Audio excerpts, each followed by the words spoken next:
Good day mga ka-sports natin dyan. Si Rondina humataw pagdating sa second set kung saan ang Choco Mucho bahagyang nabugbog kanina sa labanan, pero pagdating dito sa second set, sila naman ang lumalamang pagdating sa Petrogas Angels. Ngunit kitang-kita natin na si Aisa Maiso Fontillas ay nakikipagpukpukan ngayon pagdating sa second set.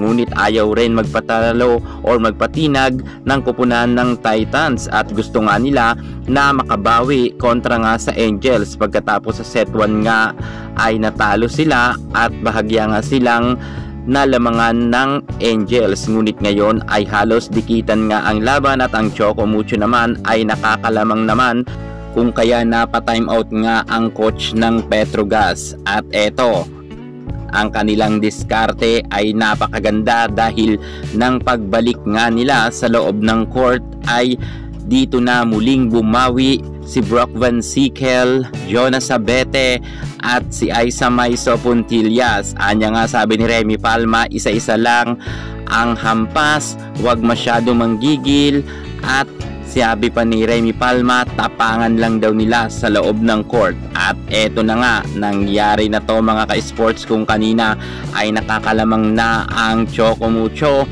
dahil nga sa sipag rin ni Sisi Rondina at ng kanyang buong kupunan kanina.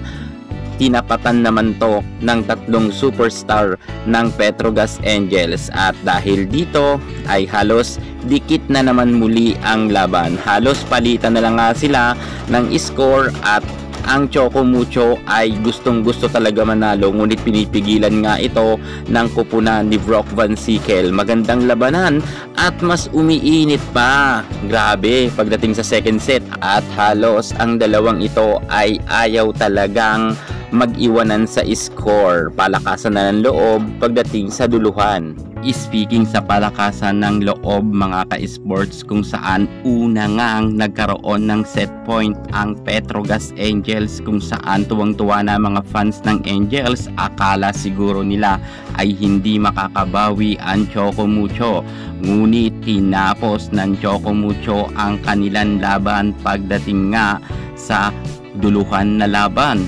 Nagkaroon ng score ang Petrogas ng 26 at napako na sila dyan, at tinapos nga ni Catolintino sa score na 28. Grabe, talagang pinaghirapan ng Choco Mucho ipanalo ang laban. Kitang-kita naman natin na talagang nakipagpukpukan rin ang Petrogas, at ang Choco Mucho naman ay gayon din. Wala talagang bibitaw. Tingnan natin sa third set kung sino ang magwawagi. At least tayo na sila at nakabawi na ang Choco sa second set.